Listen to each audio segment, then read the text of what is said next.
call to order the joint conceptual workshop with the Board of Mayor and Aldermen and the Franklin Municipal Planning Commission for October the 27th, 2022. So we will start off with our roll call vote, our roll call, period. Commissioner Allen, not yet. Commissioner Franks. Here. Commissioner Harrison. Present. Commissioner Lindsay's present. Commissioner McLemore. Present. Commissioner Mann. Here. Commissioner Orr. Present. Alderman Peterson. Here. And Commissioner Williamson. Present. And among our members of the Board of Mayor and Aldermen, Bev not yet. Alderman Brown. Here. Alderman Potts. Present. Alderman Baggett, not yet. Alderman Barnhill, Alderman Blanton, Alderman Hanson. Here. Great. Okay, and Mayor Moore's not going to be here tonight either, so, okay. So, accommodations have been made to ensure that the public is able to view the meeting. The public may view the workshop in the following ways: watch the meeting on Franklin TV or the City of Franklin website, watch the live stream through the City of Franklin Facebook and YouTube accounts, attend in person in the boardroom. The public may also watch the meeting on the TV in the lobby. So we have one item on the agenda tonight which we expect to take the entire time. So we will we'll hear on the Goose Creek Coordinated Study update. And so I will, and let me also mention on the front end, we've got a member of our county commission, Steve Smith, is with us tonight. I don't know if there are any other members of the county. So, Steve, if you want to make a comment as we go along, or at the end of the meeting, we'll welcome your comments. So we'll go with staff. Thank you, Mr. Chairman. I'd like to introduce members of the consultant team. Three of them are going to come up in kind of a rotation and deliver the presentation. Cynthia Bowen with REA is the project manager, and then Brandon Denny with CDM Smith will talk about the transportation impacts. And then Colin McElweeny with Tischler Weiss will talk about the financial implications. So, Cynthia? Great. Thank you, Andrew. Appreciate it. Good evening, everyone. Happy to be here with you this evening. Last night we had our public meeting with the public and had a great turnout. I know a couple of you were there, and we greatly appreciate your attendance at that. So tonight I'm going to talk a little bit about our project, where we are, talk about the process, talk about the findings from the flyover concept, as well as our partial interchange, and then talk about the next steps. And in between each of these, we're going to have some discussion questions for you all to get some feedback about the direction, your thoughts, and before we head on to the next section. So let's start with the process.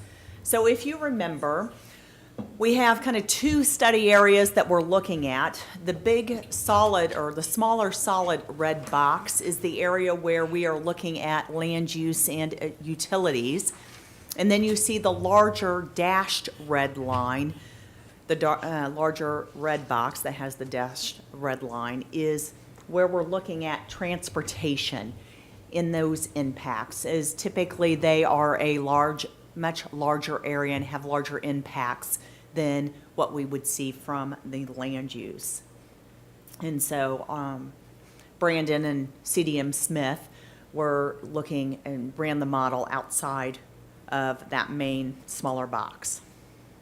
So when we started this process, we looked at three main things. Number one, what does the community support? Number two, what does the market support? And number three, what is our site or the study area going to support? And really where these three things intersect is where our recommendations fall. Now, I will tell you from the beginning, this site, this study area, Goose Creek Basin, has a lot of constraints, a lot of challenges in it, so it makes the solutions and the recommendations not easy to come by, not easy to come to conclusion either. So it takes a lot of diligence, it takes us a lot of study, and is going to take guidance from you all. So we had a 4-phased process here. We started in last November for the discovery phase, and that took us through January. That is what we say our Get Smart phase, where we are going back through the suitability analysis, looking at the market. That is what Colin did to tell us where the market was heading, what types of uses we should expect. January through April, we had our community meeting, looked into the visioning, how we should look towards this area, what we should expect in terms of future uses. And then in April was when we moved into the frameworks. And then we started to suss out what those land uses should be and started to get into the model. And then in July, we started to put some of these recommendations together. But in terms of, sussing out those land uses and putting them into the model, it's really a process that we go through. We as the land use planners look and develop the land use concepts, put together the density of the different land uses, figure out the build out and the phasing.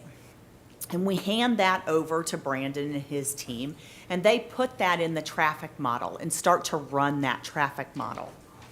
And they run it, and it spits out the outputs, and then we sit down with the City of Franklin staff and we say, all right, here is where we are on this. Does this meet the particular parameters of what the city is set forth?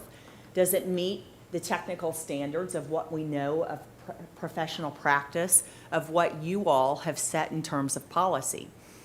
And if it doesn't, then we go back to the very beginning and we start tweaking the land uses again. And so we've done this over and over to come up with the 2 different scenarios to get to where we are. And so this is what we'll talk about tonight. So back in May, as we were going through this process, we had come up with a set of scenarios that we seemed a little comfortable with, that we at least wanted to start to get some feedback from the public. And so these were some of the comments that we received. Some of the stakeholders at the time wanted us to increase the densities for the area.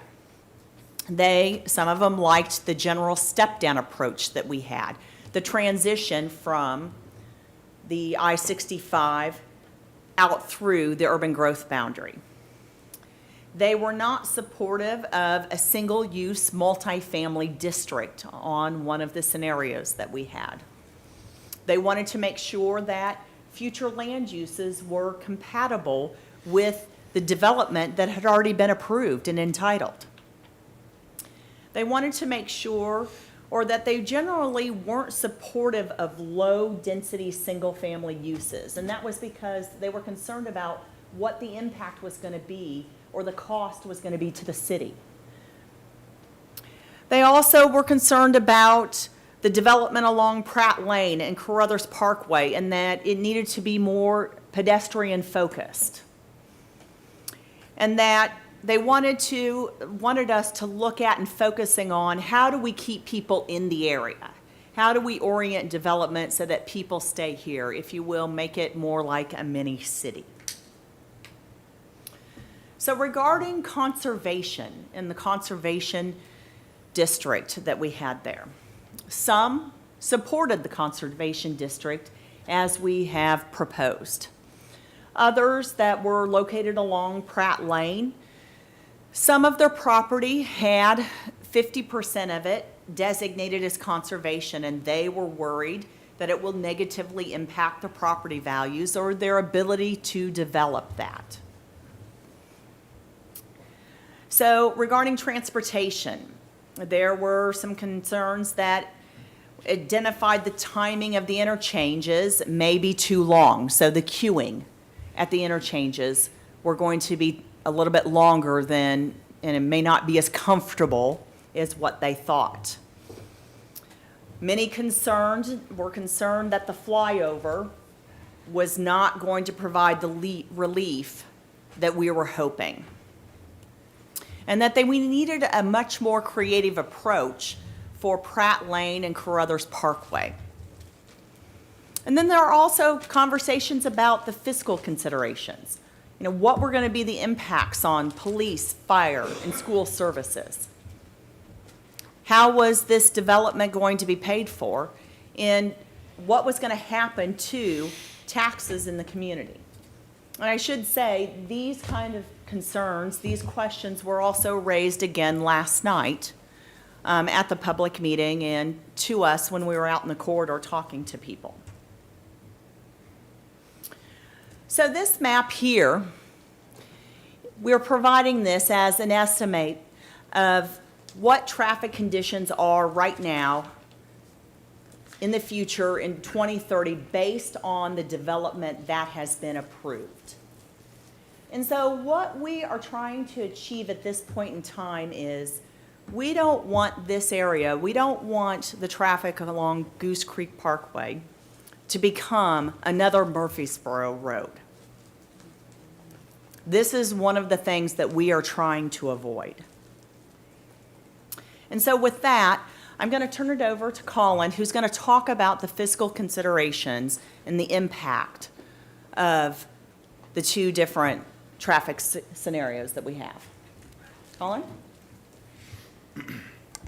Commissioners, Aldermen, I'm Colin McElwee with Tischler Buys. Before going into the results of our fiscal analysis, wanted to just bring a figure here forward. Probably something you've seen before, but really just illustrates the dilemma that our elected officials have when it comes to strategically financing capital. So in the middle there is a list of different revenues. So you have sales tax and property tax, which everyone in the city is paying for. Then it goes up to your special districts and impact fees.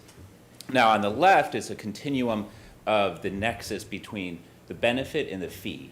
So as we get closer and closer, or higher and higher on that continuum there, we're getting a much closer nexus between those who are benefiting and those who are paying.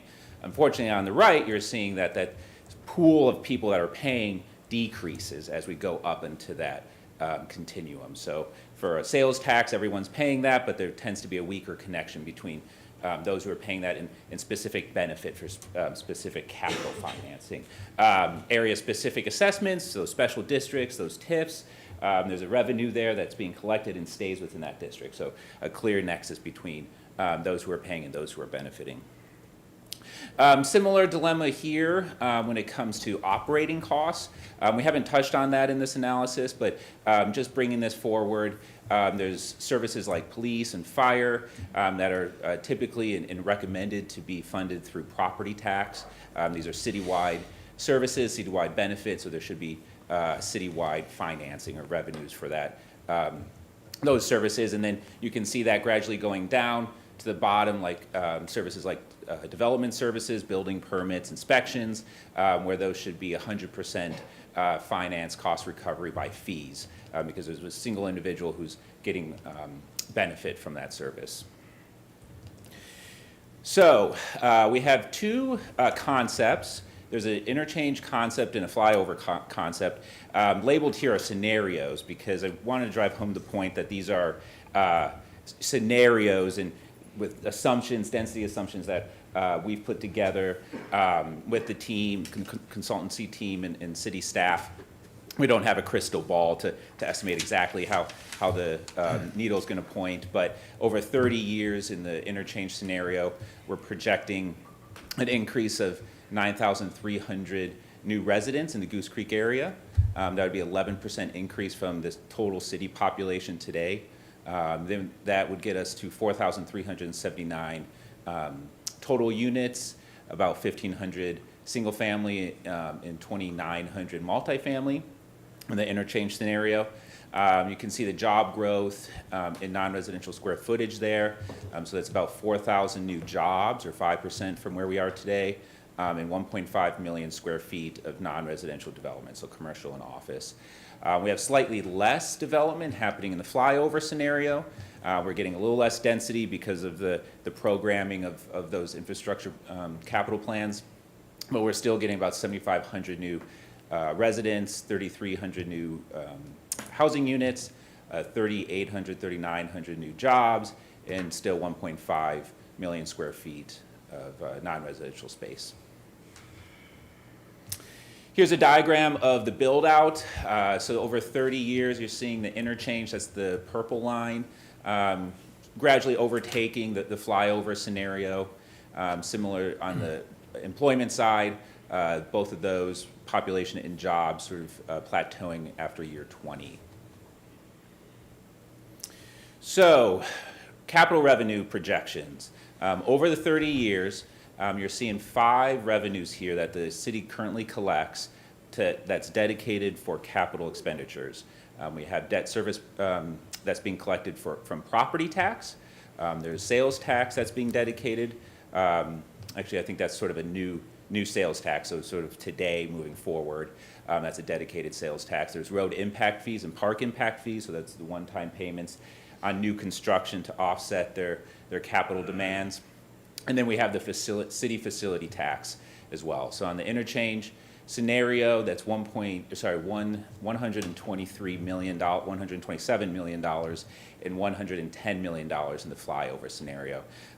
Importantly, what should be noted here is I would consider this maybe even on the aggressive side because of projections, because this is assuming that you're going to issue more debt for these projects and there's going to be a need for property tax, and that's going to stay within the Goose Creek area. However, that's a citywide collection that could be used for citywide benefit. Same with sales tax, that's a citywide collection. Your road impact fees, there is a service area for the collector portion of that program, but there's an arterial program for road impact fees that's citywide service area. So we're assuming all of these revenues would be help funding projects within Goose Creek, which might not be the case. Looking at transportation specifically, we still have the debt service, sales tax, road impact fees, assuming all of those are being collected and spent within this study area, within Goose Creek Basin. That's $82 million in interchange scenario and $74 million in the flyover. Again, the difference there is just on the slightly less densities from the flyover scenario, so we're getting a little less revenue there. Now, with the engineers and city staff, they've brought forward 9 projects,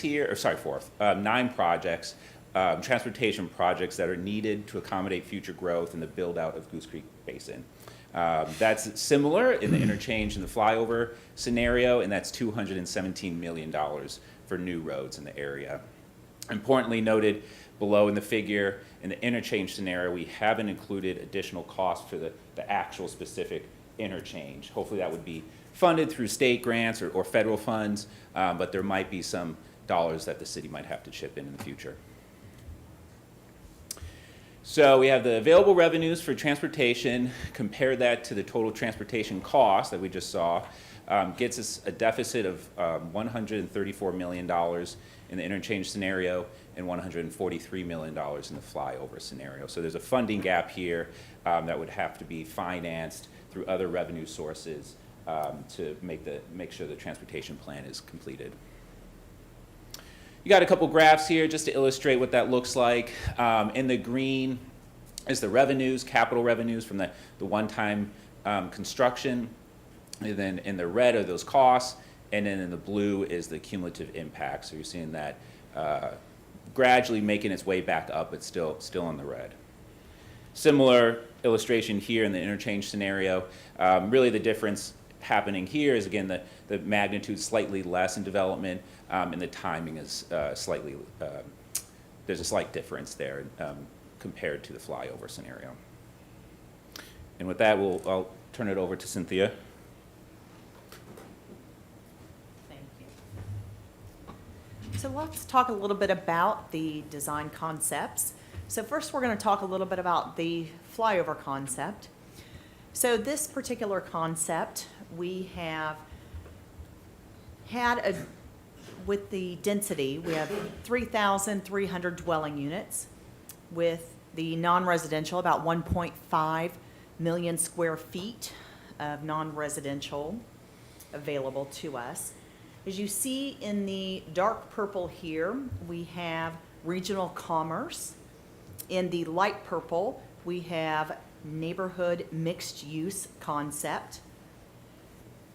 The light I should say the middle, I'll call it a middle yellow, is mixed residential. The light yellow is single-family residential.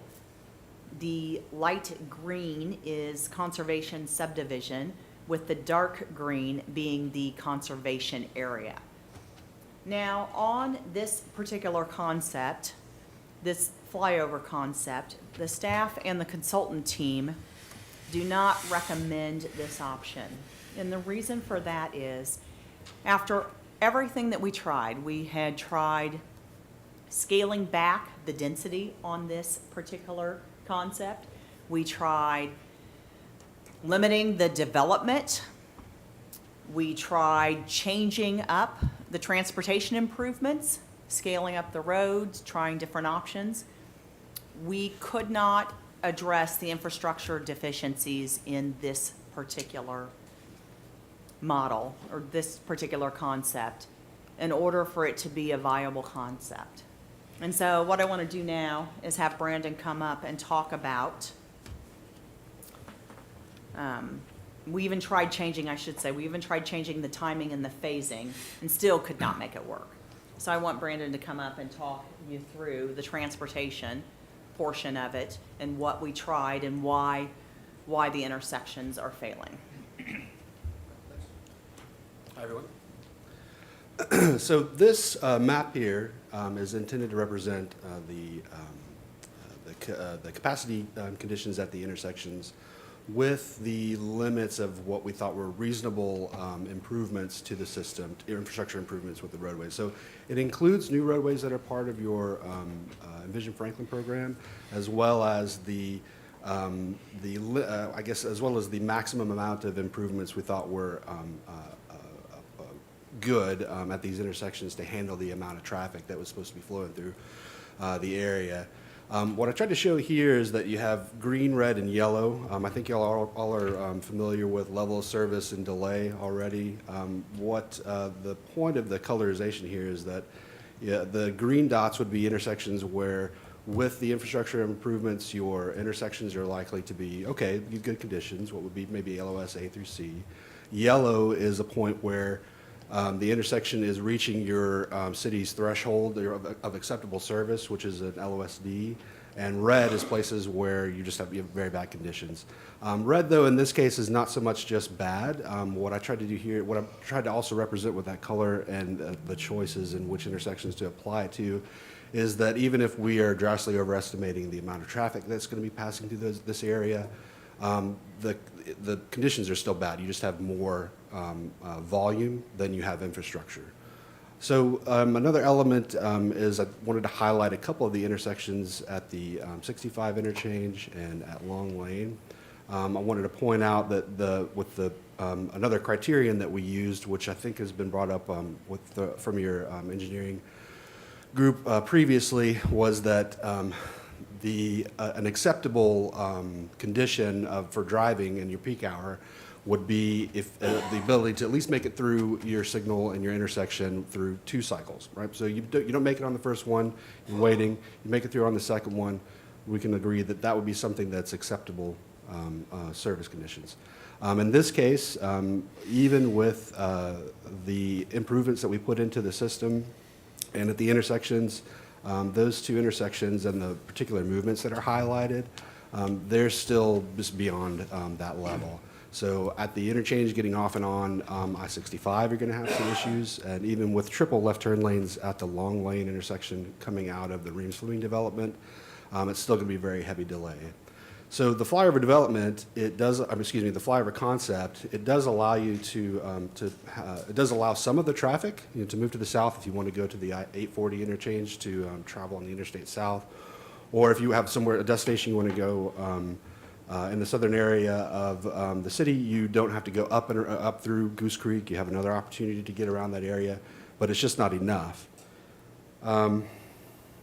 That traffic, as it moves up to the northwest and is primarily oriented to the interstate, it hits a bottleneck as it goes west on Goose Creek towards the interchange, and it's just not enough capacity to handle the amount of volume that would be estimated to go through that way.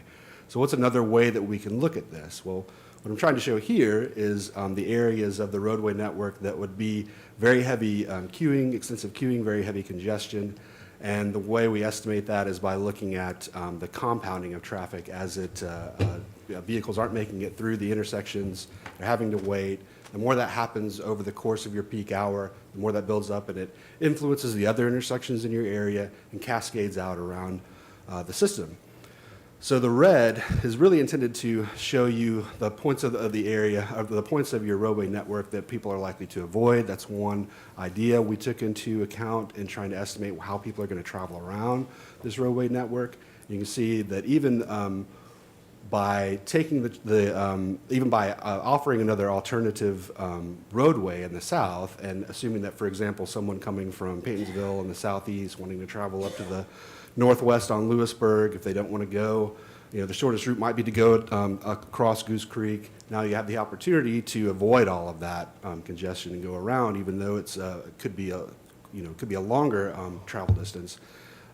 Even by taking that into consideration, the concentration of traffic was just still too heavy, and you have the issues that you can see in that area. This map is really just to reiterate the conditions that Cynthia had shown earlier. So you can see that with the approved developments, you have issues on Goose Creek with the implication or the application of the flyover development. You pretty much compound those issues. It does help somewhat. So, for example, if you look in the middle of the images, you can see the intersection of Paytonsville and Pratt Lane. It looks like it's on the cusp of not being very well. You have some extensive queuing.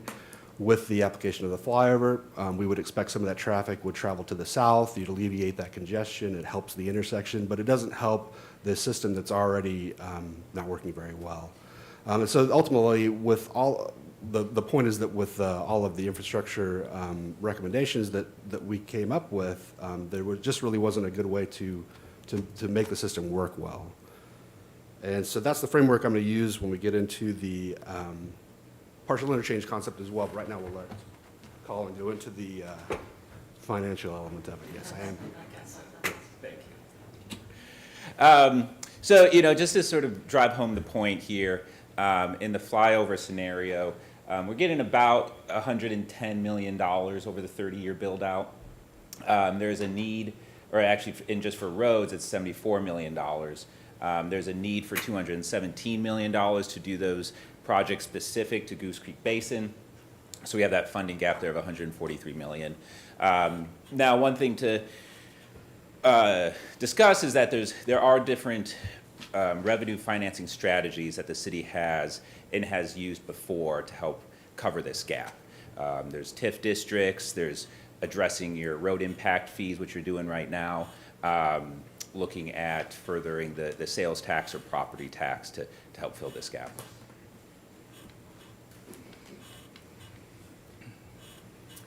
So what I want to do now is kind of stop here at this particular concept and kind of discuss this, get your thoughts. So we have 3 questions here. The first one being, do you support this concept? What are your thoughts about this concept? How comfortable are you with the scaling back of the development and the densities that we've done and potentially limiting development? And then would you support, or in the third one, would you support a revised concept that further reduces the density and shows areas of reserve? So, we could ultimately do another concept that greatly scales back even further what we've done with different types of concepts, with single family, lower density single family, and a reserve that you have available to you. So those are some of the questions and thoughts that we would like to hear, and others that you might have after this presentation. Okay. So Cynthia, the first thought that comes to my mind is the question of this concept, the flyover concept. Was this concept were the densities associated with the evaluation for this concept similar to the densities in the interchange? So we started with the densities that we had in the interchange, Okay, and then we had to start tweaking them Right. because it failed. okay. Okay, I can't even tell you how many times I can't even remember how many times we've tweaked this particular right, concept to try to make it work. okay. Mr. Chair, can I ask a question before we, Yes, of Colin? Colin, you said something tonight that I didn't hear you say last night, which is in your assumptions that you did on the sources of financing, you said you went aggressive. I think what you said is you assumed 100% of all that going into the Goose Creek area where a lot of times those are also spread across the city. So in reality, that gap, assuming that we might use that funding for other issues across the entire city, that gap actually could be even bigger based on how you've laid that out. Am I understanding that correctly? Yeah, thank you for the question, Alderman. Yes, short answer, yes, right? But because these are scenarios and we're on the financial side, the fiscal impact side, we just wanted to hone in on what development, what revenues these specific developments were generating. The general fund has its own fund, impact fees have their own fund. Speaking with your staff, they're really top notch, so I'm not too worried about them understanding these complications. But there is a scenario where impact fees, road impact fees, let's say for the arterials, could be used under that program elsewhere in the county, elsewhere in the city.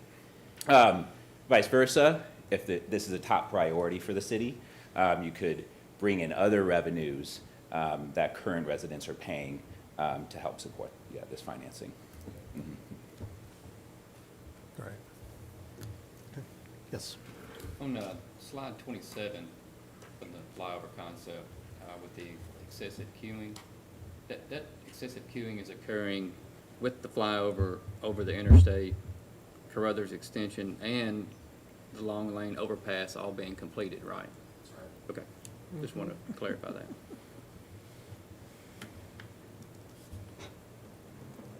okay. Yes, Alderman Well- Peterson? To ask some other just kind of down-to-earth questions, what water district is this in? Does anybody know? Millcroft. Millcroft. And Franklin. Maybe some part of it might be. Both sides of the interstate's Franklin, outside of that, it's HB&TS and Millcroft. Uh-huh. Well, to follow along with the part that's in the city of Franklin even, basically, this county is one of the few in Middle Tennessee that doesn't have its own water source. So generally speaking, and staff was to say something about this, a huge portion of our water comes from the Cumberland River through Harpeth Valley Utility District, which is a long way Right. from this. So how does, I'm just saying, how does that fit in with thinking about making a big change in this area?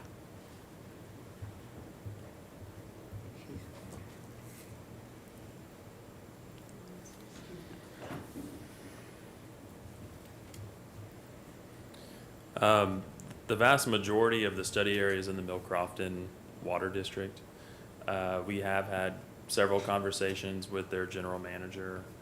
They're aware of the development pressure that is building in this area. They've indicated that a new water tank will be needed.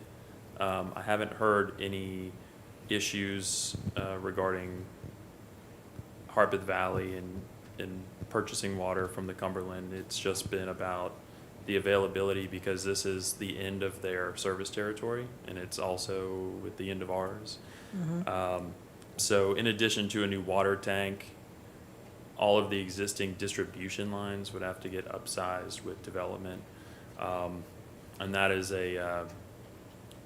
the discussion that's been had with Mill Crofton is that developers would most likely need to kind of band together and share in some of the costs for the drinking water, the potable water to work in this area. I've forgotten, does Mill Crofton get its water from the Cumberland? But I don't know that it Yes. goes through Harpeth Valley, They do. does it, or does it not? Yes. They do. They do. Okay. Okay. All right. How much of this is in the current urban growth boundary and how much is out of it?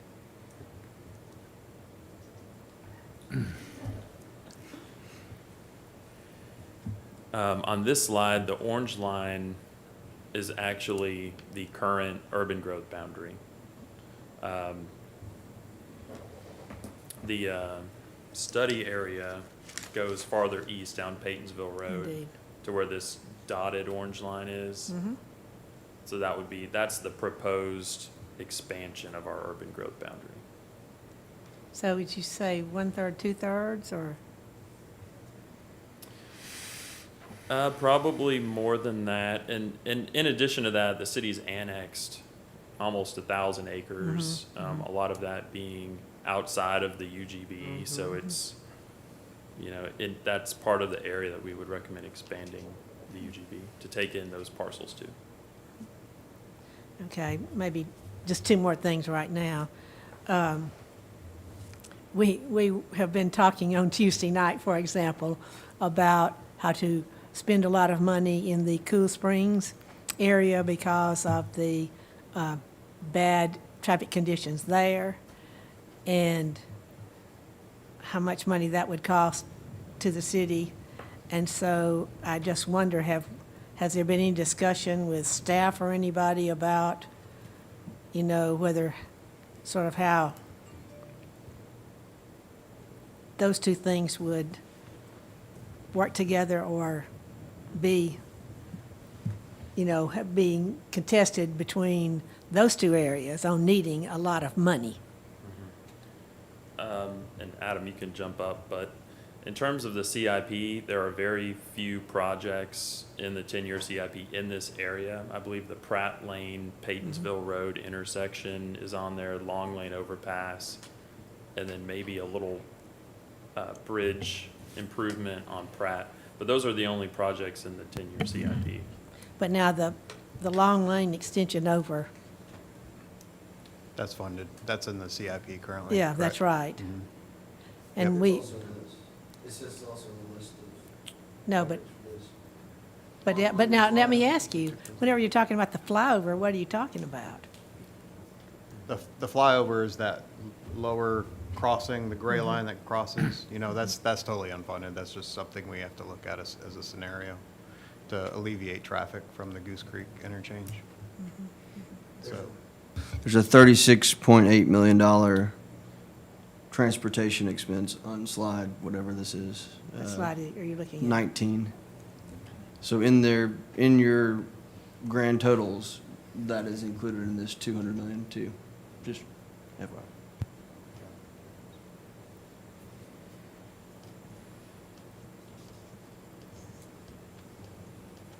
Okay, so, okay, thank you. I didn't, I hadn't seen that. But, and the other thing is, that was mentioned last night, as we know, we've already annexed, 1,000 acres somewhere around here and everything? But as was stated, by state law now, no land can be annexed unless the owners are requesting annexation. There's no city, you know, going out to do anything other than to respond to landowners that are requesting to be annexed. Okay. And I'll stop there and give some other people a chance to. I think looking at, you know, these questions that those, you know, just for the concept, I think the first thing is that this concept was presented to us as that, you know, staff and the consultants do not recommend this, you know, this concept.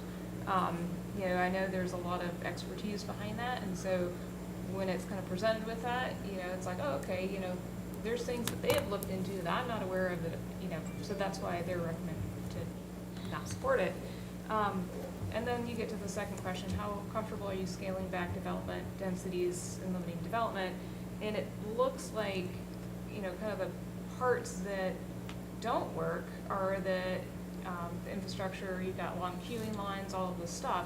And so, to me, just looking at this, you know, at face value, it looks like the developments proposed and the infrastructure that could be there wouldn't support that development. So then I guess it comes down to, you know, well, what revised concept? I'd be curious to know that, is there a concept, and it probably would involve scaling back developments for a flyover version. Now, I know there's another version that we're talking about interchange, but for this one, what would work that wouldn't cause excessive queuing, that wouldn't cause all these transportation issues? If I had to guess, it might be kind of a scaling back that almost might make us uncomfortable with how much it's scaled back. But that would be curious to see is what can this area support, what can the water, you know, utility support, what can actually be done here with a flyover version? Because I get the sense that this is kind of trying to cram a little bit more, you know, than the infrastructure can handle. So yes, I mean, we would have to significantly scale back and run those, and we did not run that traffic impact, because honestly, it would be counter to what we hear the public saying and what we know the market would absorb. But again, we wanted to throw that out there, you know, to get guidance from the mayor, the alderman, and the plan commission to see if you would be curious to see what that would look like. Because it would be significantly scaled back, and there would be significant, we believe, significant areas to be in reserve. But that would be something that we would have to run the numbers on to confirm that theory of ours. Yeah, and I think I would be curious, but then again, we're kind of looking at comparing two different options, a flyover and interchange. You know, there's benefits and negatives to each of those. Right. And so I think, you know, if we are looking at this in isolated, yeah, maybe a version that works, but really, in the end, we are and will be comparing kind of two options too, so. Okay, thank you. Commissioner McLemore, did you have comments? Okay. I was reading, the density, you're saying that the density should be higher for this whole concept? Is that what the analysis is? And that the stakeholders and the people present at the meeting are saying that this should be higher density? It's usually the opposite.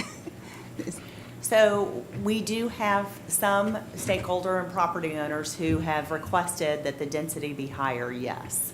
For the people who own the But- properties, right? Yes, the people who own the properties, but what we're saying is the transportation system cannot, you know, the way that it's configured, it just cannot support it. There is not enough of what we could do. I mean, yes, as a land use planner, with all intents and purposes and based on the market, yes, we would like to see the density higher.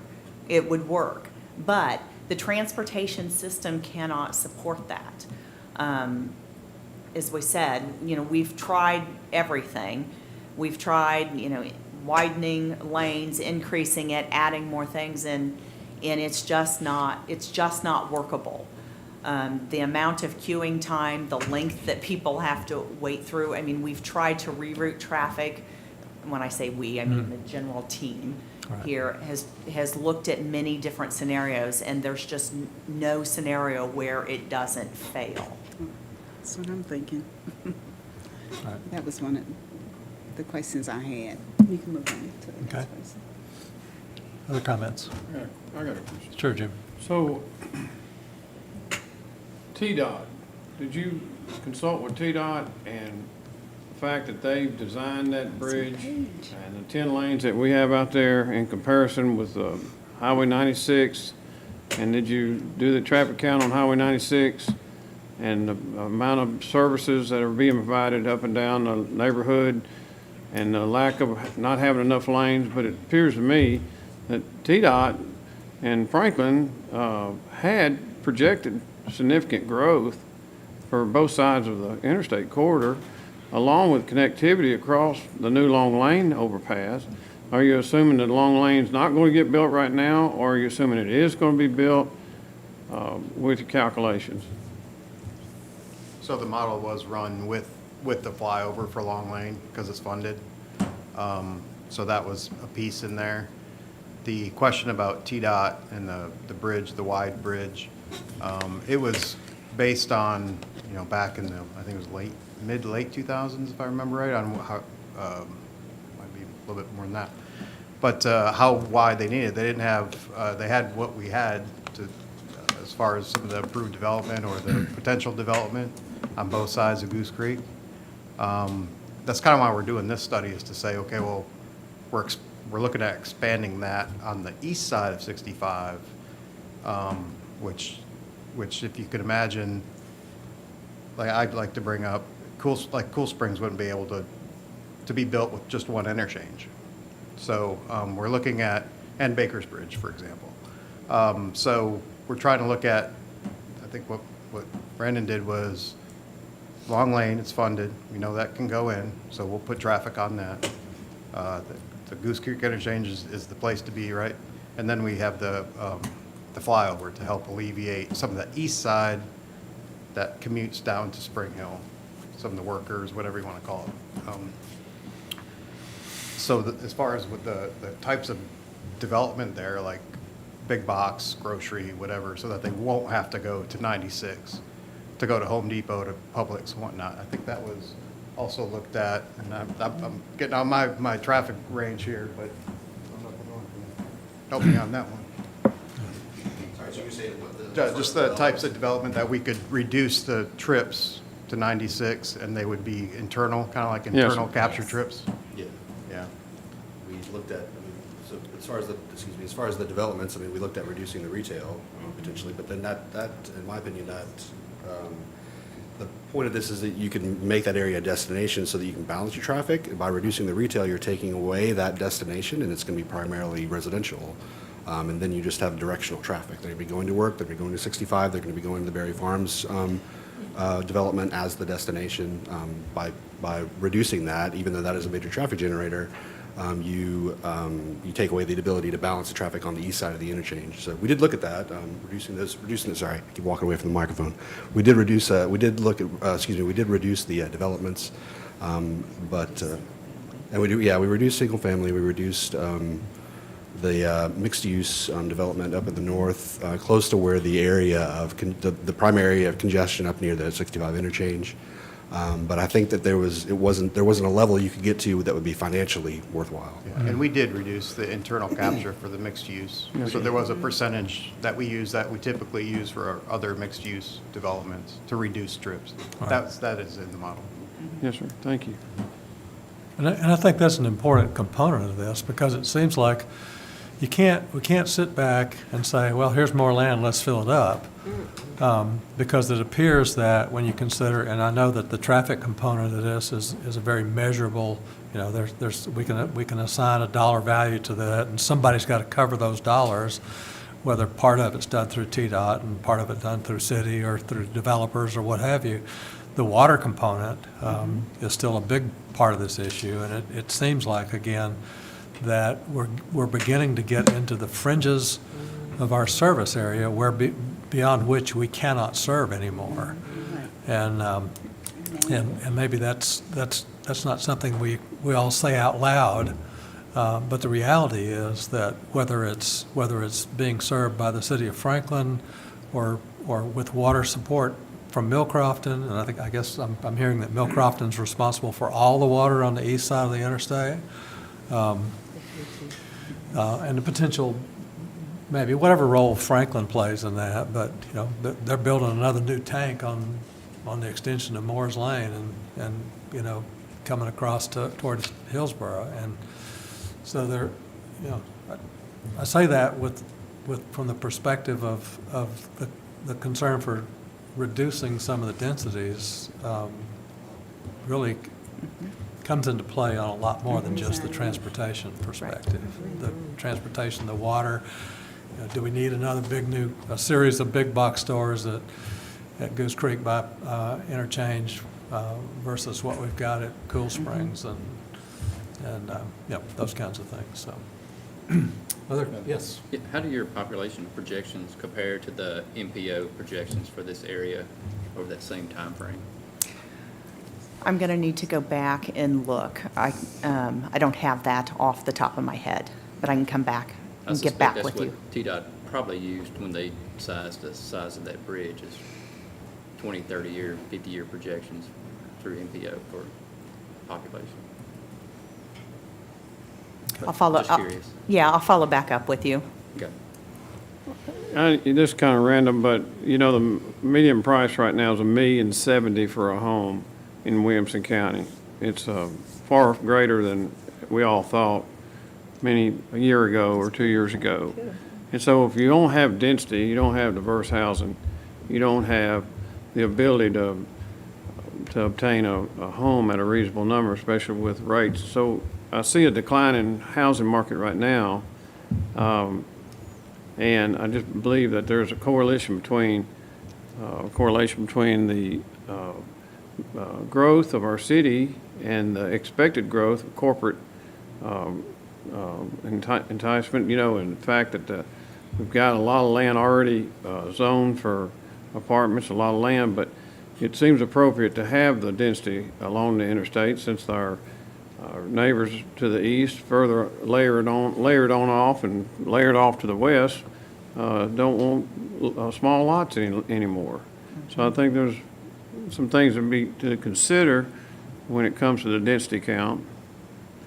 And, you know, it just seems appropriate that the interstate corridors is where we're going to have to navigate with the density Okay. and bring down pricing of houses somehow. But have you taken in the cyclical market, the industry that we're in anyway, over the last 50 years? And we've been through 3, 4, 5 downturns in the housing market, and it changed the numbers considerably. You know, we felt like we needed, you know, to factor that equation into the equation. Well, I know one of the things during Envision Franklin, there will be a detailed analysis of the housing study, or detailed study of the housing analysis in trying to address that issue. Thank you. And part of the input we need from this process lends itself directly to what we do with the updating of Envision Franklin. So I can Yes. appreciate the process we're in right now. I want to be respectful of your time. We still have the other concept to go through. I'll hold my comments. Okay. Alderman, any other comments? Alderman Baggett? Okay, next round, okay. Okay. So let's go ahead and, Okay. because our target is still 6:30, so. Yes, that's why I wanted to be respectful. Great. Okay, so the next concept is the partial interchange concept. This is the one that we generally support, despite the long-term outlook. You know, we're talking potentially 30, 40 years for TDOT to assist in the building of the interchange there. But in this one, of course, increased density. We're looking at 4,500, more than 4,500 dwelling units. Again, the non-residential stays consistent with about 1.5 million square feet. But, you know, when we come back and look at the transportation and that interchange and putting that in and the difference it makes, we are able to increase the density here and it be supportive by the transportation system and the improvements that we're making. So we are able to increase the neighborhood mixed use, so you see that changing down by the interchange. And then we are able to put in a couple of pockets of multifamily residential that you see along Carruthers Parkway and Pratt Lane, or Petersburg, Petersburg. And then we also increase the mixed residential a lot greater in the area as well. So we've increased that density in the residential and in the neighborhood mixed use in that area. So we still do have some minor deficiencies in the transportation network. So Brandon, if you want to come up and talk through, oh, I guess I always forget we have the phasing. So let me talk about the phasing. So the phasing of this, again, is very similar to the phasing before, though it is driven by a couple of things. Number one, it's driven by development trends. You know, when is development going to happen and who is going to be putting it in? But it's also dependent upon when the transportation infrastructure is going to be constructed. And again, who is constructing that? Is it going to be the city of Franklin leading those transportation improvements, or is it going to be the developer who is putting in that transportation infrastructure? So, you know, as you can see, we start at the kind of northwest corner with the short term for the development being here in the next maybe 5 years. And then we move towards the midterm, which we're looking at 11 to 20, 25 years, which is that kind of middle swath that you see there. And then as we get closer to the interchange out towards the urban growth boundary, we're looking at 30-plus years for that development potential there. Now, the one caveat to this is that if Pratt Lane develops sooner, which is a possibility, that could change the phasing of some of that midterm right in that center there. So with that, let me have Brandon now talk through the transportation. I always forget that slide. Okay, so once again, we're looking at the map of the intersection conditions. The main difference on this map is, in terms of the roadways and intersections, is that on Goose Creek, at the Long Lane intersection, and over at the intersection where Goose Creek and Paytonsville Road would come together, those two intersections, you can reduce those by one turn lane. Doesn't sound like a big deal, but what you have in the other concept is triple left turn lanes, which is, in my world, is kind of a big deal in order to handle traffic. And then, obviously, in the south, we now have the partial interchange. So now, traffic that wants to go north on 65 or is returning from north on 65 can access the southern part of the area instead of having to use the Goose Creek interchange. Otherwise, the roadways are similar between the two concepts. And so what you can see here is that by drawing some of that traffic down to the south, you can alleviate some of the stress on Goose Creek. And you still have fairly good conditions on the new roadways. I will say that, well, actually, I'll leave that for the next slide. So you still do have a few issues at the I-65 interchange. You'll still have there could still be some potential problems with delay for the movements going on and off the southbound side of the interchange. And by shifting some of that traffic down, there's a likelihood to increase the level of congestion at the intersection in the very south where Pratt Lane and Carruthers Parkway would come together, based on the maximum amount of infrastructure that we put in there.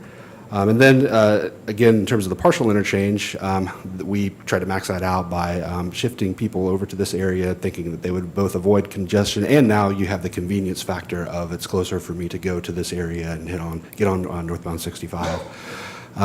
So balancing those two things out, it works out a bit better. So again, I've got another map showing the congestion and queuing. Now, you might say, well, this looks like the same as the last map. And in some ways it does. You've still got queuing on congestion on Goose Creek. Still got queuing on Paytonsville Road at the northbound interchange with traffic going to the interchange.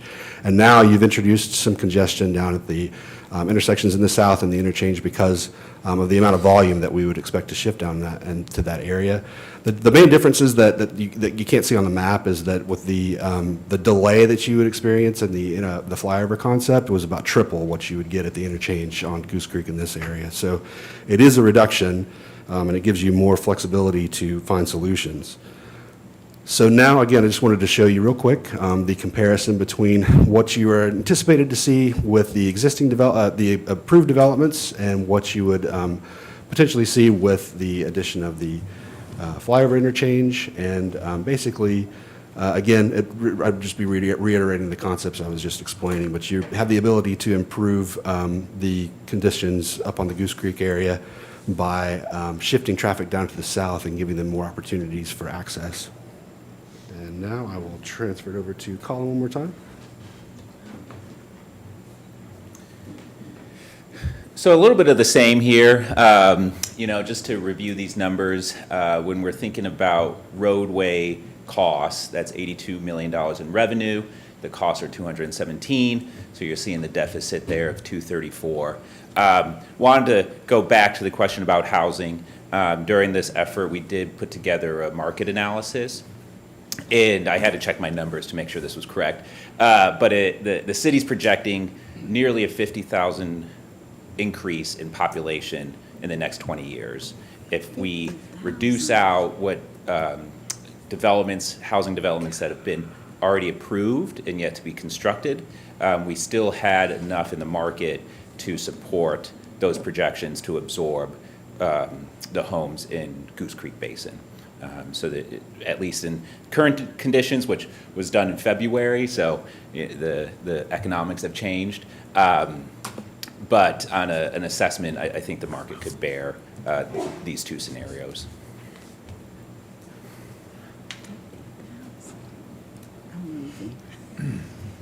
Okay, so let's talk about this particular scenario.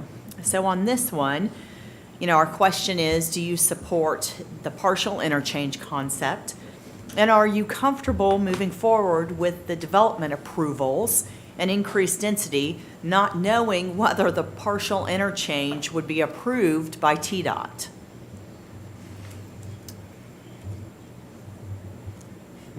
I have a question.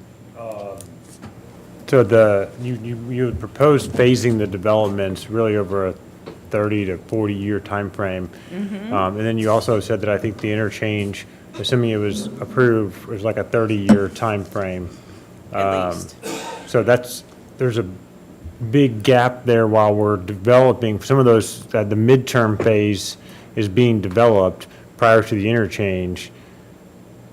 How would the midterm impact the traffic without the interchange? Because we can call it temporary, but 10 to 15 years is a long time to deal with traffic. I would say, and correct me if you disagree, but I would say that what you essentially would have is similar to what we were talking about with the flyover versus the 2030 conditions, because you're essentially adding more traffic to conditions that are not great in the Goose Creek area. So you would have to be dealing with that strain in the interim until you were able to build out the rest of the roadway. Yeah, and, things can always move at interchange faster.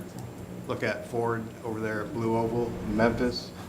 That interchange is getting built This is very. not going to be. It's not going to be Ford. Excuse me. But they've obviously fast-tracked that interchange. So if things can get done, within 8 to 10 years, of course. But I think development would drive that.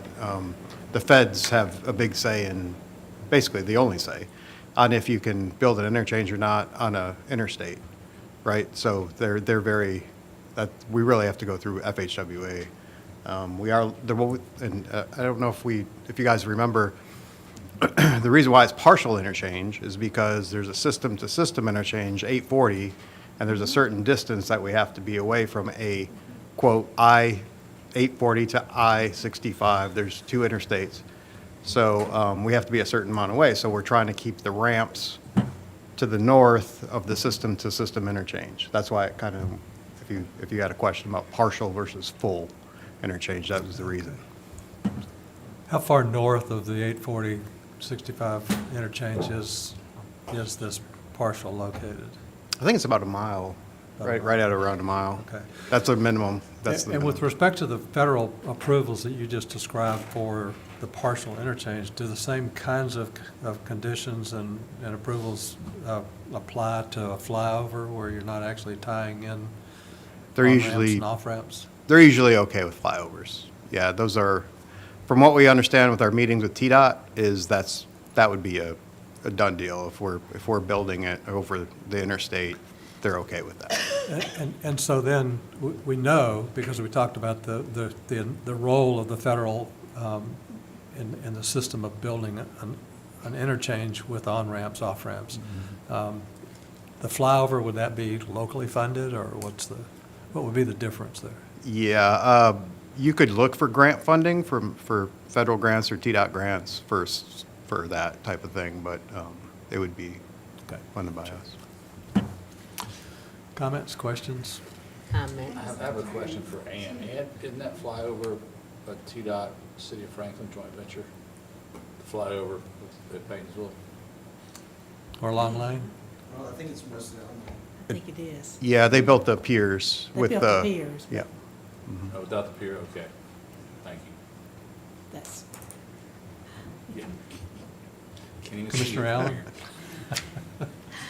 I won't even get into all of the technicalities and all of that, but the one thing that I will say, and I want us all to remember, aldermen, commissioners, staff, I want to get, you guys deal with this every day, but for all of those that are looking at this, one of the reasons that, that I've said here and tried to keep quiet is I want us to remember that as we go through approvals, as we go through budgets and CIPs, and I know that you guys have a lot on your plate, I've sat in your shoes, but I want us to remember part of the reason that this area, without all the build out, without the 4,500 additional living units and all of that, part of the reason that this area is in such dire straits already is because 2.5 miles to the north or to the west is the calamity that we call Columbia Avenue, okay?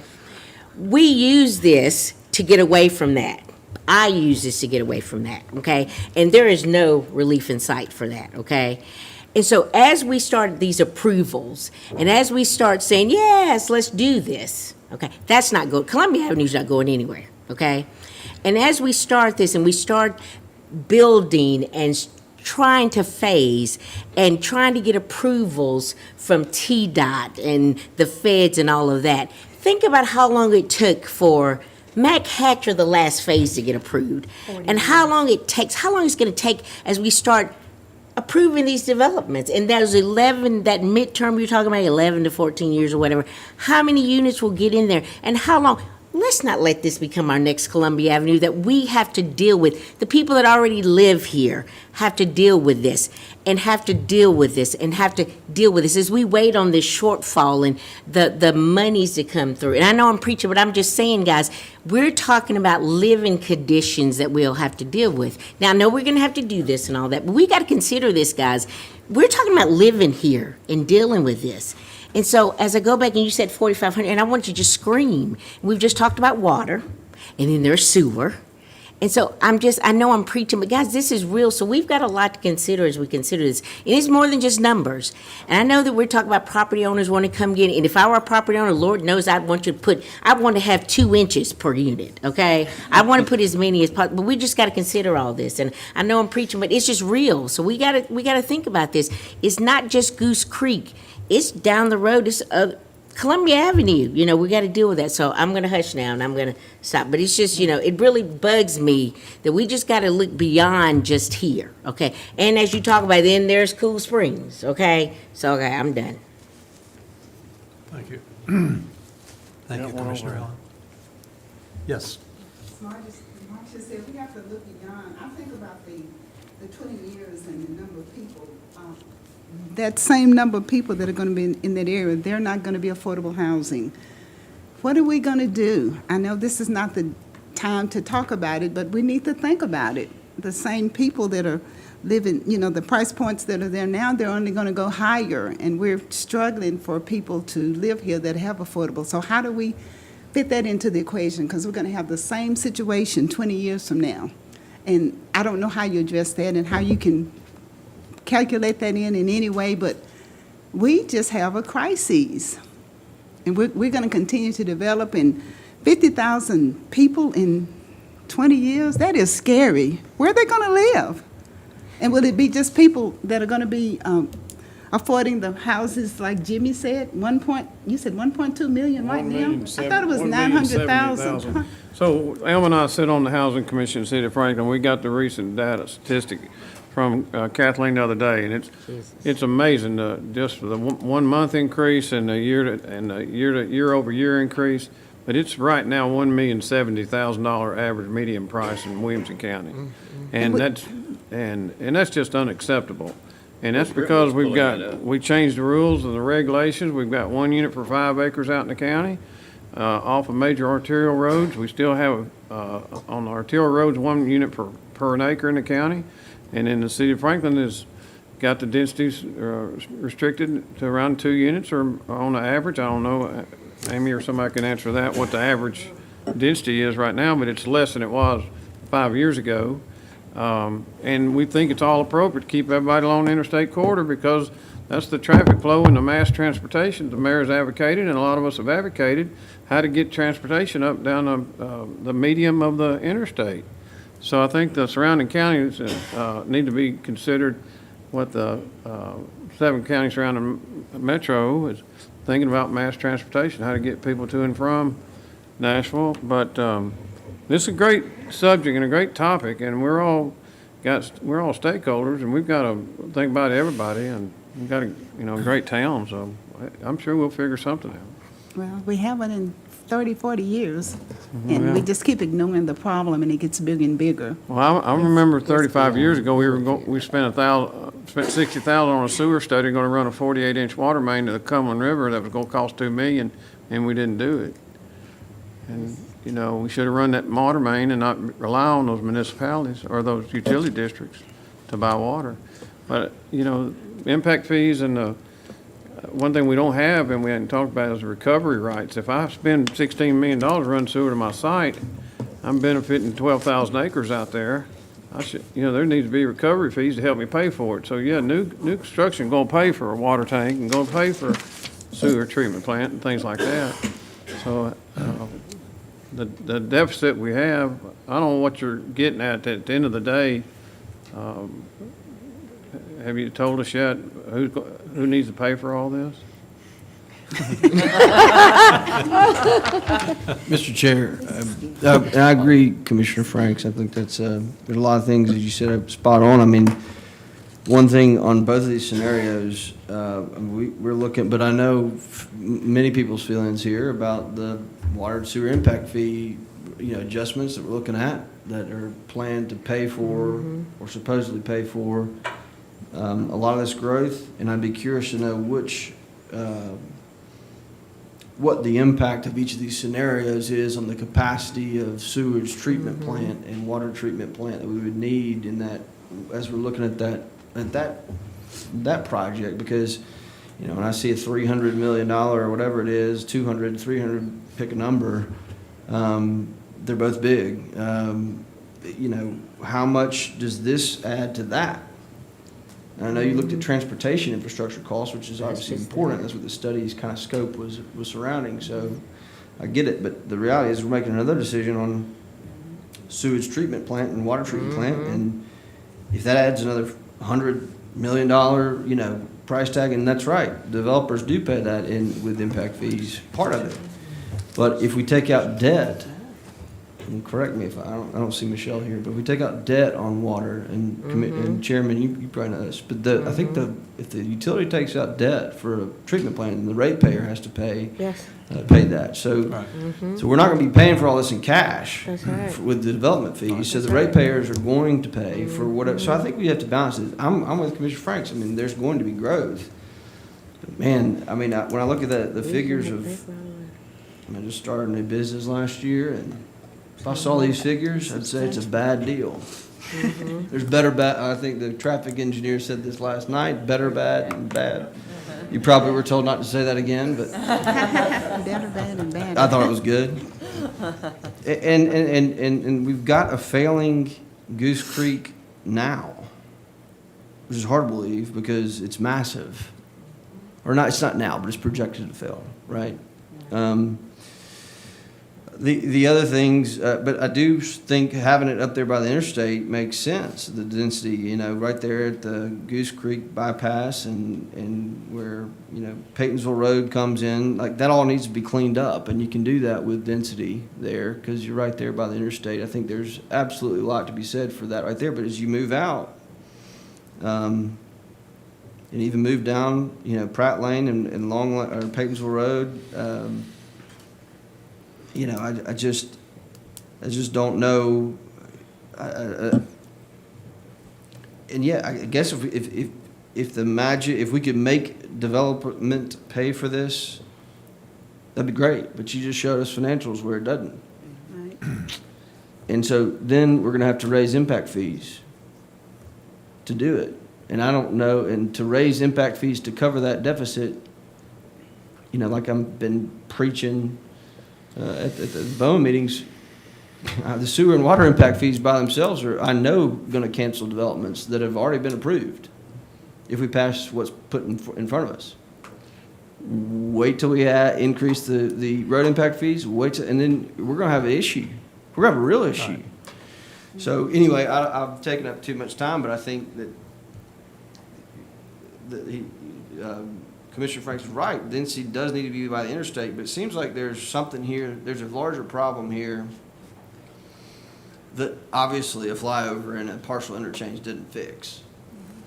And, I mean, I don't know if there's a third way, or leaving some of that in the county and let them go 1 per 5. That's a good. And then developing up next to the interstate. You know, right there, you know, a little bit outside of maybe where our UGB is now. I don't foresee I mean, we're mulling over $100 million city hall. And you're showing me we're gonna lose $140 million, not counting sewer, not counting. Water. And then the answer to your number 2, are you comfortable moving forward with development approvals, increased density, not knowing whether a partial interchange would be approved? No, I'm not. I mean, and I think it's pretty obvious, but I think there's a third way here that achieves what Commissioner Frank said, which is smart, and maybe leave some more of that out in the county for 1 for 5, but allow some density as you get closer. And we give it up, but I don't know how else are you going to sustain the traffic? It's not the answer I really love. I mean, I think this would be a great place to develop, but I mean, unless you engineer another way to get the traffic through there. And I'll tell you what, the public comment, I mean, we ran, like, it's been a year now, but I have, the stakeholders you heard from that want more density did not vote in Ward 4. I mean, That's what they probably didn't vote in any other wards. That's what I was. And that's because they were saying, that's all we heard was have the infrastructure in before we grow. Growth is not bad, but let's be smart about how we have infrastructure in place, or at least a plan for infrastructure that sustains the growth. And again, the closer you get to the interstate, the more I'm in favor of density, for sure, to get the house prices down and all the rest. Thank you, Alderman. Yes, Alderman Brown. Just to speak to that stakeholder thing, I did go look at the list. That got asked multiple times last night. I did go to the website to look at that list, and you're absolutely right. I could maybe count 3 names that I knew would be potentially true residents, not landowners, developers, or affiliated. So I think the comment around increased density, if you have residents out there screaming for increased density, I would love to meet them. They're like a that's what I unicorn. was I wondering. can't imagine they exist. We never But, hear that. you know, the challenge is, and you're right, the impact fees go up. It's not only that we're going to lose development, we're going to lose, people just can't afford to do it, but increased impact fees are going to drive up the cost. And so we just keep pushing affordability out and out and out. Absolutely. And so we can't keep layering it on there, but at the same time, I don't know we can ask all of Franklin to pay for $140 million worth of development in the Goose Creek area, especially since the will isn't there. I mean, there's just growth fatigue. We need to allow for growth. I think the corridor is right. Commissioner Franks, I agree with you. I love the step down. I mean, we've reviewed this. We talked about this. This was in sort of in concept, the layout that we were sort of comfortable with in terms of where the density was populated and then how it stepped out. I guess we were all hopeful that some of this work south of this would result in better conditions and all that. And it's not proving out to be that way. In large part because of the topography that you've got and the complexity. There's a whole lot more rivers in that area, by the way, than what's actually on that map. I mean, there's a lot of complexity in that area. And so my question is less about sort of what it looks like and how it flows and all that is, I'm with you. I don't know how to vote for something that's got a $140 million gap on top of a $200 million, it's a $200 million sewer plant, plus interest, and on top of City Hall, on top of, let's face it, trails and parks and everything else that we want to do in this city to take care of the 85,000 people we already have. And so 50 more this is thousand? this is a tall order, and I don't see an answer up there right now that's screaming it can be supported. Commissioner, if I could, I'll Yes. probably keep this short. So let's get this out. I'm gonna make developers, I'm gonna make Alma mad and everybody mad. Let's just get this out here. From the time I was elected in 1983 as an alderman, we talked about affordable housing. So let's just put this out there, and I'm gonna make everybody mad, but I'm telling you, let's get that off the table. Affordable housing, true affordable housing in Franklin, Williamson County is dead. That is a ploy, in my opinion, if a developer wants to provide affordable housing, it's gonna be out of their pockets. When the average cost of a house in Franklin is over $1 million, take that out. Impact fees for developers, charge them. That is no longer an excuse to say we cannot raise affordable, impact fees. The only way that we're gonna get true affordable housing for families is for a developer to donate it. So, listen, that ship has sailed, it has been gone since the 90s. That true affordable housing is not in Franklin unless we can't legislate it, we can't make a developer do it. If they do it, it's from the goodness of their hearts. So that is not an excuse, charge impact fees, set them, okay? So we can't say that we can't do that because of affordable housing. That ship has sailed, and I cry about it all the time, that's sailed. No longer an excuse, thank you. Thanks. So I know that one of the things that really drove us, there was development pressure at the Paytonsville Road, the Goose Creek bypass, the Goose Creek interchange. And so we wanted to be logical about our approach toward how we dealt with the development, the demand for providing the infrastructure needed to facilitate this. This is maybe it's the first one, and it may be the only 10-lane bridge that I've ever seen on an interstate highway, and we're saying that it's insufficient to handle the demand. And that's troublesome to me. I'm like, if 10 lanes is not enough, what the heck is it gonna take? My gosh. So, and the concerns about water. I'm a wastewater guy, have been for 45 years. And the concern that we have to rely on Millcrofton to provide significant water demand for that area. And it does. In fact, I work for Metro Water in Nashville, so I know that all this water's coming from the Cumberland River on the west side of Nashville. It comes a long way to get to Franklin and points beyond. So, I mean, these are all valid concerns, and so. Okay, go ahead. Just in your traffic study for that interchange, did you take into account the new interchange just south of us in Spring Hill, taking a lot of load off what would be coming into Goose Creek? Sorry, I missed the last part. Take it into account in terms of what? Yeah, there's a new interchange being built just south of here in Spring Hill that's going to take a lot of loading off of what's getting loaded on now at Goose Creek. Did you take into account the subtraction of those cars? No, we didn't divert any traffic down to the southern part, did we? No. That's a great point, because so many people get off at Goose Creek and/or 840 to go south into Spring Hill, into Thompson, the north side of Thompson Station. That's a great point. Yep. Yeah. Did we ever think about extending Pratt Lane all the way to 840 and doing a right off, right in, right off, whatever you want to do? Not yet. I think that idea has been floated, but not in this particular study. And I think the interchange south on, down there by Spring Hill, Thompson Station, there's definitely especially when they see taillights, right? When they see taillights, they hop off at Goose Creek if you're going south on 65. Oh, wow. So that is kind of the bypass. And the same would happen at the partial interchange. If they saw taillights, they would probably hop off there. I think the interchange down there will help a bit. We're hoping that they extend the 840 on-ramp all the way down to the new interchange eventually. No plans to do that. There's a bottleneck right there that just happens whether that interchange is there or not. That's actually what's causing most of that problem, is the bottleneck, the drop lane. So I don't know if it'll affect too much, is what we're saying. You know, Tom Station studying the traffic in the long-term Tom Station, whether to fly over Goose Creek intersection and not have the stop sign anymore. And there's a lot of effort going into all the municipalities with Spring Hill and Tom Station and Franklin. Have you had any discussion with their planning? Yeah, we talked to TDOT about the Lewisburg interchange for 840 to see if there was anything in the works that, not that they knew of. There was nothing that they knew of to improve that interchange. We're a destination. Everybody wants to live here. And to Marcia's point, I know we can do affordable housing. We had I it was going to comment on that. behind Walker Chevrolet not long ago, and we, Yeah, what happened to that? I need to, Yes. I need It to got sold. further. you know, Yeah, so yeah, there are participants out there that are willing to do affordable housing. yeah. God bless them. Yeah. Yep.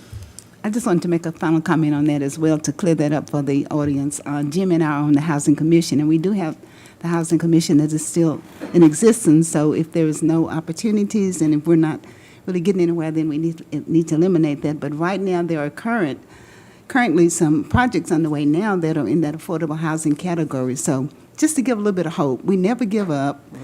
If we do give up, we're just going to have a community of 1.2 million people living here. So we've got to continue to try to do what we can to have some levels of workforce and affordable. And I have to applaud the Franklin Housing and Community Housing. They're doing a good job, and Habitat for Humanity. So there are some efforts out there. Yes. But thank you for your comments anyway, Yeah, Marcia. so- And so I am God not keep mad. blessing some people's hearts. That's important. Yeah. Do the right thing. Just wanted to make that Yeah, clear that's to right. everybody. Because I'm struggling. We Steve, haven't you given have up. You're good? Okay. Jason has, Gabrielle, Yes, Jason? Yes, sir. Thank you. Thank you, Mr. Chair. I wanted to hear all the input that everybody had and the direction, and I'm trying to be respectful. I think you said we've got a hard stop or close to 6:30. I want to thank a couple of people that are here in the room that are part of, met with several landowners that are right there adjacent to Paytonsville and Pratt Lane. They have over 500 acres just within this small room. And number one, Andrew, the thing that I heard from them, for you and for your staff, and I believe I've shared this with you, is how appreciative they are for how direct you've been in providing them information and how clear and concise you've been, and want to make sure that we encourage you and everybody else to be transparent the entire way through this process. Yes, sir. Thank you. You're very welcome, and it's well-deserved. Along with that, there was, if I can steal your phrase of better bad, thank you, the better bad. There was conversation in the room about supporting the partial interchange concept rather than the flyover there. But there's still a lot of concern there as we move forward regarding the conservation area challenges that we're facing right now. There's a lot of value of their property and their ability to sell that property. In addition to that, they're concerned about, are they going to be that lone donut hole, that remaining county piece in the middle of all of what's being developed right there. They're also wanting to sit down and learn about the conservation classification preventing future development. These individuals are adjacent to Ramsey Solutions right there, and there's big concern.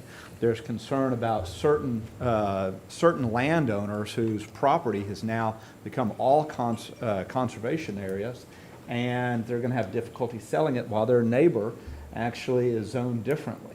So there's a lot of opportunity for us to talk with these individuals, and to Alderman Baggett's comment, these individuals are out there, you know, they're active, they want to talk, and they want the information. So as we can continue to do that, we need to do that. They gave me a list of questions to ask, but in lieu of our condensed time right now, I know, Andrew, they sent you some of this, and I've received some of it here tonight, specific to slides, so we need to make sure that we're addressing that. Next week, I'm actually meeting with 19 HOA presidents and several individuals that will, elected officials are going to be there from the county, and this will be a hot topic. And we need to make sure that we have these residents' interest at heart as we're going through this process. So I just want to put that out there. We don't have time for all of the questions as I'm seeing the clock right now. But please, we need to continue the dialogue. I had a conversation with Commissioner Franks, and that is, and also with Ms. Allen as well. This should not be the last time that we're sitting down to have these conversations. We discussed previously having a workshop, having a retreat, sitting down and making sure that we're getting it right. And that needs to be done. And I don't know who needs to organize that, if that's from Eric's and staff members, but I am willing to be there and willing to help in organizing that to make sure that we get this right. I know we're at 6:30. Real quick, I'm just sitting here thinking, this came up. We went to Serenbe, some of us, transfer development rights. In a complicated area like this with a lot of conservation, like this is a really, I don't know, maybe this is the development professionals and others. If you think about the stakeholders or the public that you say want density probably live here now. But if they could transfer the development rights out and get it up closer to the interstate and maintain the rural feel out, and still get paid partially, that's something that if there was a subject area, there's a couple of them, and we're going to, I think, encourage these commissions to think about that as we go into Vision Franklin. It's not good everywhere, I know, but in certain areas where there's infrastructure issues here already, there's issues in costs associated with that, but also in rural character.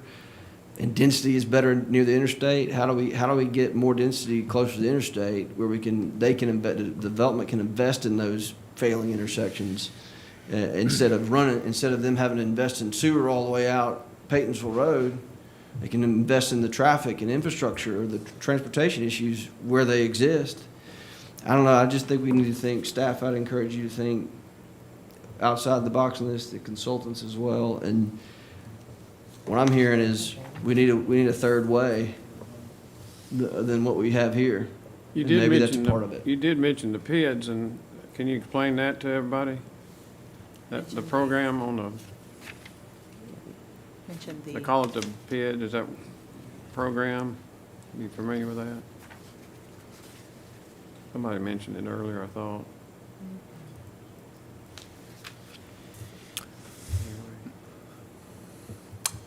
No, I'm not.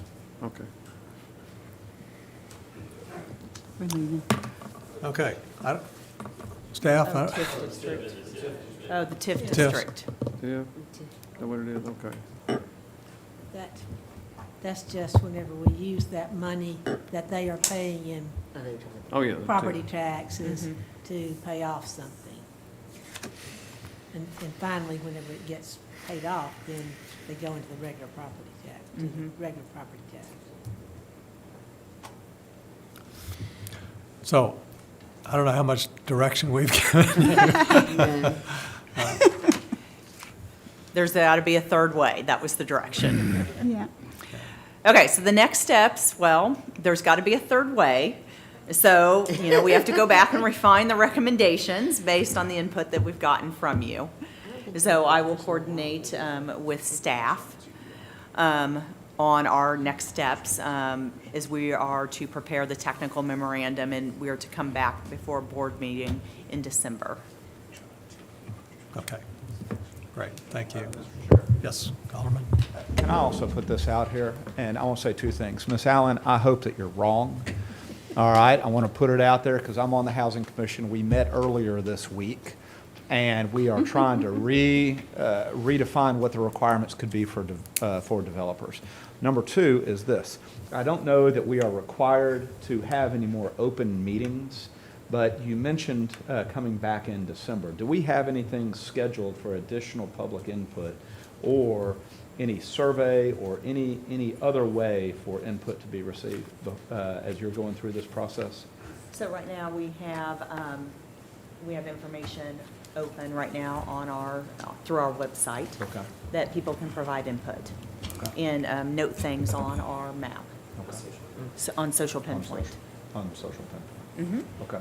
Let me say to you, I've been renting to low income, my dad and I have been renting to low income residents of Franklin who've lived here their entire lives since 1995. And I've struggled and struggled and struggled with this, and I've seen this town do some very awful things, and I hope you can prove me right. We will talk. Okay. I hope more.